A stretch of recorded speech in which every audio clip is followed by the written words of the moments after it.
Hello, everyone, and welcome back. My name's Nick Driver, and I am a New Mexican. Today, we're going to be talking about the vigil that was held for the homicide victims this year, and then we're also going to talk about the homicide numbers.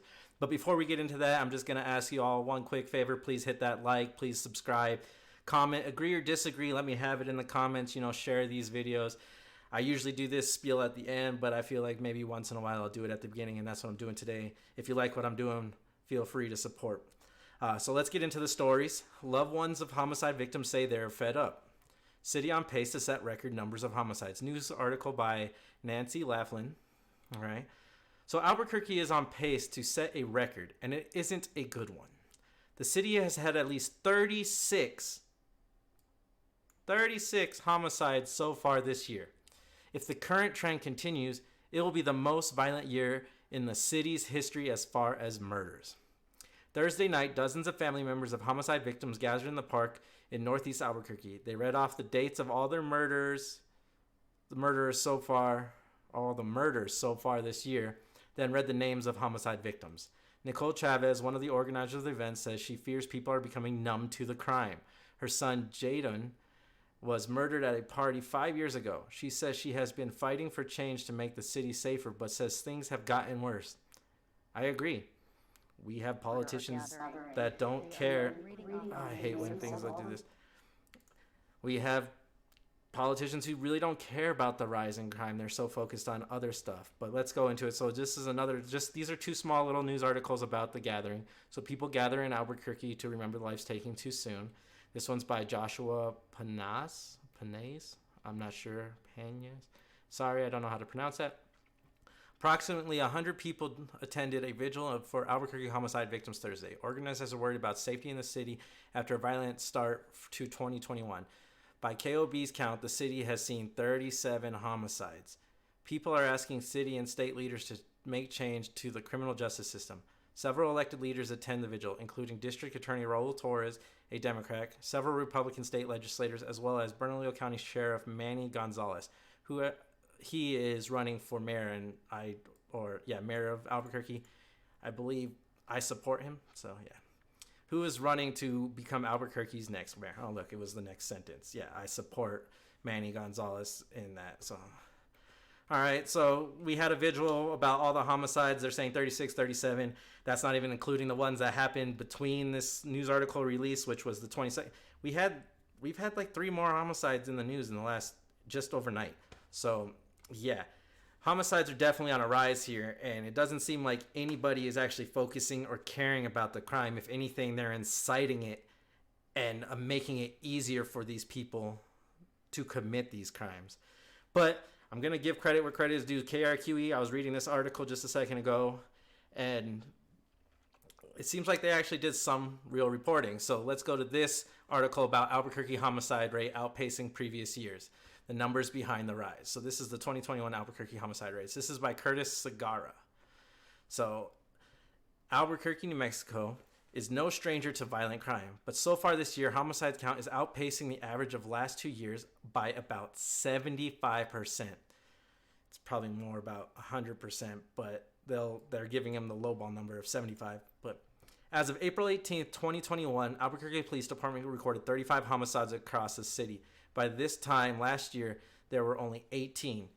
In 2016, there were only 22 homicides by April 18th.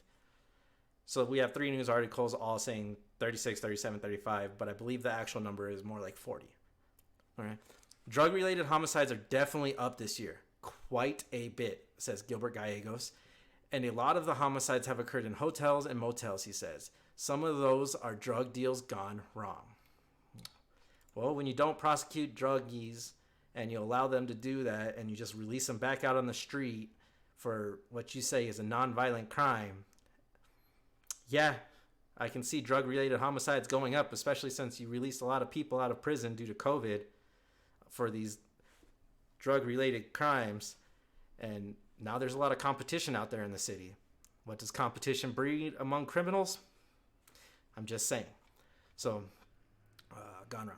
Young people are getting together, usually through social media, to sell small amount of drugs or guns, Gallegos says. And they meet up somewhere and the one party robs the other party, and then it turns into a shooting or a homicide. Not all Albuquerque homicides start this way, but recently APD has seen more than this kind of homicides. More of these kinds of homicides, Gallego says. Man, I really got to slow down when I talk because I know I talk quick and it tongue-ties me sometimes. I'm not used to reading out loud. I'm used to speaking. So like reading to speech, I get tongue twisted. So I'm sorry. But anyways, look at this graph they show you. So this is 2019, 2020, 2021. So in January, we almost doubled. February, we had at least 2 more. March, they did double. April, it doubled from last year, but not as much as the year before. I can't believe we had that many homicides in the city. And that's just so far in these first 4 months of the year, right? Squabbles over drugs, and not necessarily a large amount of drugs, have often led to homicides in the past. Liz Thompson, a retired APT homicide sergeant, says the department saw a fair number of people shooting each other over relatively small amounts of drugs. But there seems to be more to the violence than just illegal drugs. All right. What's more to the violence than just illegal drugs? Maybe being locked up, cooped up, and not at work, not making money. So you're trying to make money, hustling on the side, using that unemployment money to buy drugs and then come up with that. Maybe. I don't know. Could be. I'm not the expert. So you start to look deeper and you realize, is it really the drugs? She says. For example, in 2017, her time as a sergeant, Thompson saw one of the most heinous murders, the murder of John Soika. It was horrific. Thompson recalls, man, slow down, Nick.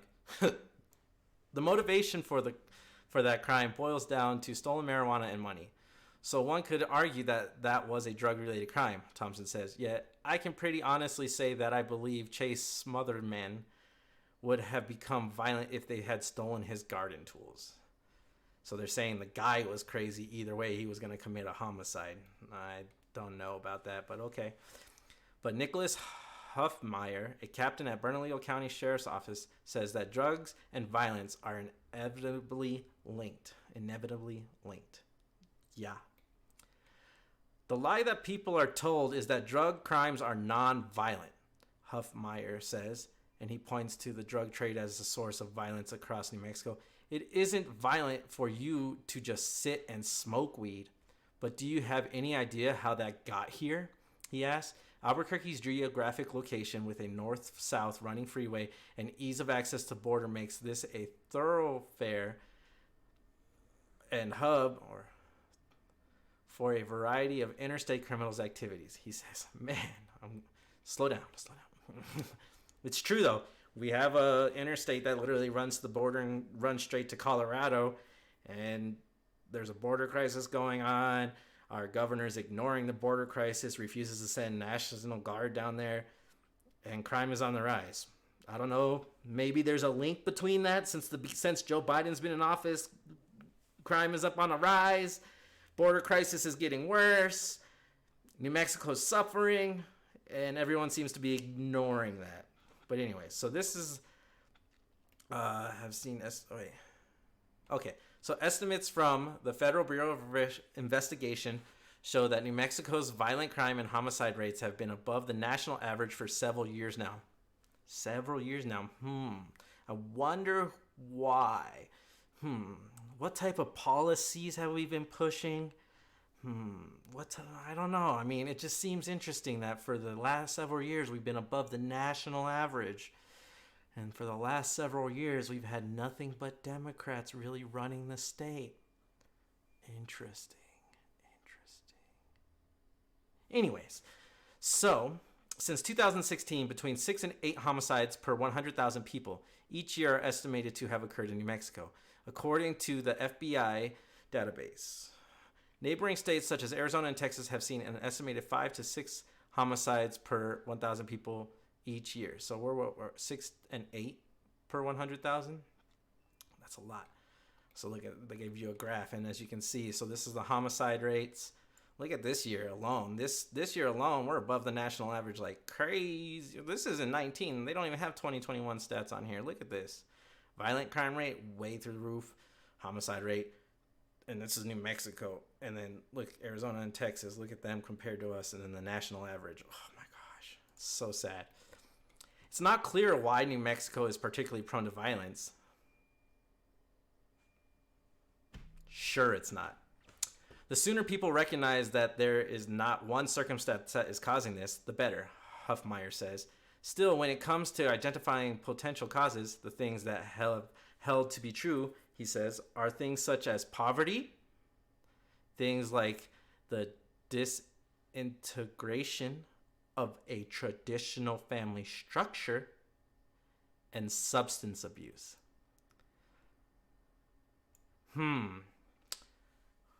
Let's think about who promotes this type of stuff. Maybe the party of the poor, who wants to keep their people poor so they have people to vote for them so they can pass policies that don't get voted on and end up causing crime to rise.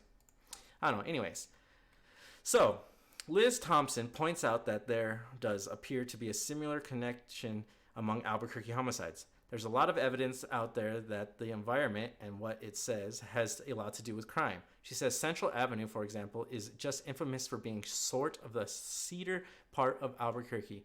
And sure enough, in recent years, homicides have clustered near Central, especially between Expo, New Mexico, and Eubank. So this is this year's homicides in a heat map. And as you can see, this is Central Ave right here. That's I-40. So, there's all these along Central. Of course, this is the UNM campus area. That's interesting. And this is the Montgomery intersection. So, yeah. Anyways. It's just a part of Albuquerque that looks like there's no oversight there. It looks like nobody cares, Thompson says. Yet one of the most basic crime prevention strategies is to make a place look clean, inviting, and cared for, she says, and the problem extends far beyond Central. Albuquerque is just known for abandoned cars and abandoned properties. Well, the reason we have a lot of abandoned properties is because they keep raising property taxes and business taxes and making it harder for small businesses to open up. So all these vacant buildings are basically wasted because small businesses can't get in there because of all the red tape. And then if you're on Central right now, lots of businesses actually got closed down doing this new art project bullcrap where they had to, if you didn't redo the front face of your business off of Central, the city said they were going to take it away from you. So lots of businesses ended up just, well, screw you then, we're gone. Have the property. You buy it, give us the money, we're out. All right? And that's what happened. And Albuquerque Central is still like that. We got this nice new bus system that is honestly the worst idea ever for the city, along the crappiest part of the city. I get it that it's our historic Route 66, Central Avenue, but it's been ignored for decades. And just recently, like it says, it's always been around Central, but they're focusing their police effort off Montgomery, which in my opinion disenfranchises the poor. Because if you know anything about Albuquerque, the Montgomery area is more of a middle class area or a working class area. And I'm not trying to be mean to the people who live off of Central, but the Central is more of the lower income, poor area. It's just simple. Unless you live in the university area where your houses are stupidly worth a lot of money, but they're pieces of crap. So, yeah. Albuquerque's housing market is a huge issue. Albuquerque's job market is a huge issue. Albuquerque's small businesses are a huge issue. Like, we can't open small businesses. Lack of policing is a huge issue, especially with them all resigning. Lack of accountability in general and the ease on drug offenders and whatnot in our city. These are all huge factors into why the homicides are rising, yet they're not being addressed by the politicians. No. Yesterday, all through the news, it was all about Earth Day and the climate change and the bull crap there. We don't care about that. We want you to stop letting people kill our people in our streets. That's what we want. Fix those problems, then let's focus on climate change, if that's really a priority to you. All right? For years, Albuquerque's had a problem with unsightly properties, as reported by Albuquerque's KRQB or KRQE special assignment reporter Gabriel Burkhart in 2017. And throughout the city's vacant lots and closed buildings continue to be an issue. That's a problem that isn't likely to go away soon. What can be done in the meantime is increase police patrols in those areas, but there are mixed feelings on effectiveness and simply increasing police presence in the troubled areas. If I was a police officer right now, I would say, who cares? You have politicians who are going after you to defund you. You have politicians who are prosecuting you for doing your job. You guys are scrutinized beyond belief. I mean, and then you're being forced to enforce unconstitutional laws. So I don't know how anyone can be a police officer in Albuquerque. This big city is going down the drain and fast. And I can only tell you right now, there's only one common thing right now that you can point out to all this, and it's been Democratic policies. And if you don't believe that, just look it up. Just do some research. Look at all the policies in the past 7 years and see what policies have laxed on drug controls, which ones have raised property taxes, and how much money they're spending on bullcrap. On bullcrap. Let's stop the BS spending, all right? And let's get rid of these Democratic corrupt politicians who don't really care about us. Please.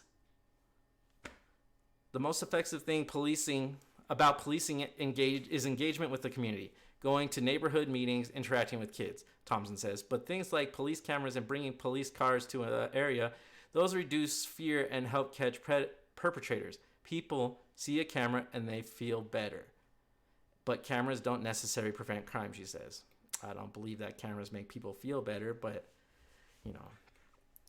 Nicholas Huffmeyer from the sheriff's office says that overwhelming police presence does work. Just having a police car patrolling in a neighborhood on a regular basis acts as a deterrent, he says. Well, we have to have police officers to do that. But, you know, if you're going to keep taking money away from them, I don't see how that's going to happen. Given the recent increase in homicides, APD has been increasing both presence and engagement in certain areas, recently focusing on the Montgomery neighborhood with bouts of violence. Additionally, APD has added new detectives to the homicide unit. They're up to 16 detectives and 2 sergeants, a number Liz Thompson says is a reasonable amount to handle Albuquerque's homicides caseload. But it's worth remembering that homicide detectives generally start their work after the crime is already done. Adding to the homicide team won't prevent homicides, APD's Gilbert Gallego says. 16 detectives taking care of about 40 homicides. Just saying. Both the Bernalillo County Sheriff's Office and APD says there continues to be challenges to preventing and solving violent crimes. Over the last few years, an influx of police-related scandals and Department of Justice scrutiny has led to the shutdown of APD programs and the shrinkage of APD staff. Gallego says now the APD is about 200 officers short of being fully staffed, he adds. 200 officers.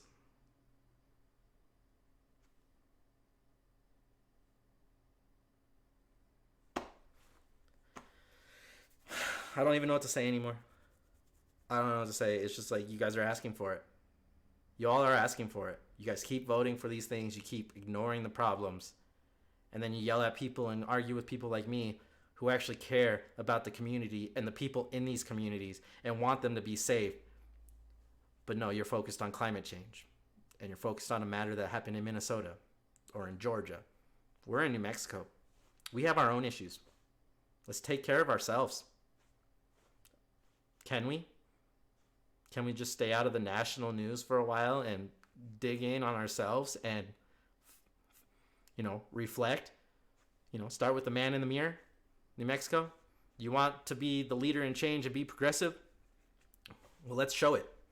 Right now, what you're showing is how to destroy a state. Just saying. Huffmeyer goes even further and points to the implementation of Department of Justice reforms, including the use of force policy reforms, community oversight, and additional training requirements, as a driver of violent crime in Albuquerque. We know this from exit interviews of officers who had retired or left the department, he says. Without fail, they all said, we've been hamstrung. We've been effectively neutered from being able to do our jobs. man, there's a lot of like, oh my gosh moments. Like, how do people not see this? Like,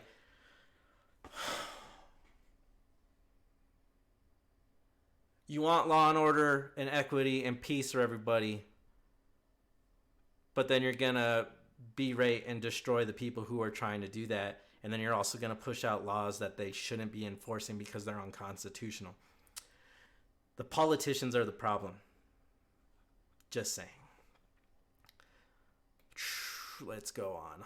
Huffmeyer also suggests that the dark cloud of administrative pressure and the imminent threat of public persecution can decrease law enforcement effectiveness. But Gallego says that while public distrust of APD certainly exists, it isn't a big hindrance of APD's ability to investigate violent crimes. There is one thing that certainly stands in the way of reducing Albuquerque's violent crime, says Liz Thompson. In regards to reducing violent crime, investigating and solving violent crime, the blame game is the worst thing, she says, and in Albuquerque it has always been a huge obstacle. Liz Thompson says this because she's a Democrat.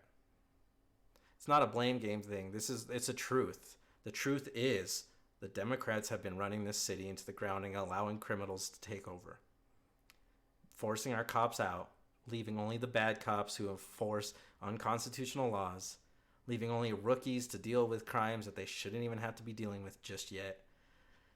It's crazy. It's crazy that she would say of course the Democrat would, the first thing, don't play the blame game because they don't want to be blamed for what they did, because they don't have any arguments to counter it, that it wasn't their policies that led to this rise in crime and the demoralization of the police officers. They just don't want to admit it. That's why they're saying, please don't play the blame game. In the past, she says, it was easy to point the finger at political scapegoats or at gang violence. Yes, we have gangs, and yes, they can be violent, she explains. Yet during her time as sergeant, not one single year was gang-related homicide ever a major category, she says. Rather, homicides were often simply disputes that spun out of control. Albuquerque has more than one homicide over beer pong, she says, to illustrate her point. She's downplaying the problem, but okay. So ultimately, there are no easy answers to explain why New Mexico is such a violent place, and even data on violent crimes doesn't paint the full picture. Huffmeyer explains that because crime data from different jurisdictions in different times fall under different reporting standards, the data that does exist comes from a flawed collection method. On top of that, the sociology of crime is complex. To put it lightly, as a result of violent crime, including Albuquerque's homicides, are the results of what Huffmeyer calls a mishmash of complex factors. And here's a little map of all the different things. So what I get from that is the cops are asking for help. People are trying to defund them. Crime's on the rise. The BLM movement is one of the biggest causes to this. Agree or disagree, I don't care. It's true. It's in their mission statement. The guy here said alone, poverty and poverty, I can't find it. Poverty and the destruction of the family household, right? Oh, here we go. Such as poverty, things like this disintegration of the traditional family structure and substance abuse, all promoted by. Anyways, I could go on forever and argue about this. I'm just tired of the crime rate. I'm tired of turning on the news every morning and seeing a new homicide and a new blah, blah, blah about somebody being murdered over a drug-related crime or over something that was so stupid. They're using this to try and push gun control, but the actual issue is we need to get the drugs off the street and get these degenerates off of Central. Anyone who lives in Albuquerque knows exactly what I'm talking about. You guys bring them into the city, you allow them to stay in the city, and then you give them places to stay. And then you talk about cleaning up the area. How are you going to clean up the area when the people you're allowing to stay in the area use it as a toilet? I'm sorry, these people have no self-respect and they have no respect for our city. So I'm not saying round them up and put them in jail, but I am definitely saying show them the edge of the city. That's all I'm saying. Because you want to fix the problem, we got to start getting rid of some of the problems. Anyways, That's all I got for you today. My name's Nick Driver. I'm a New Mexican. If you guys please hit that like, subscribe, comment, agree, disagree, hit me up, let me know, share, do all that fun stuff. But anyways, y'all have a great day. Enjoy your weekend. And remember, I care about you.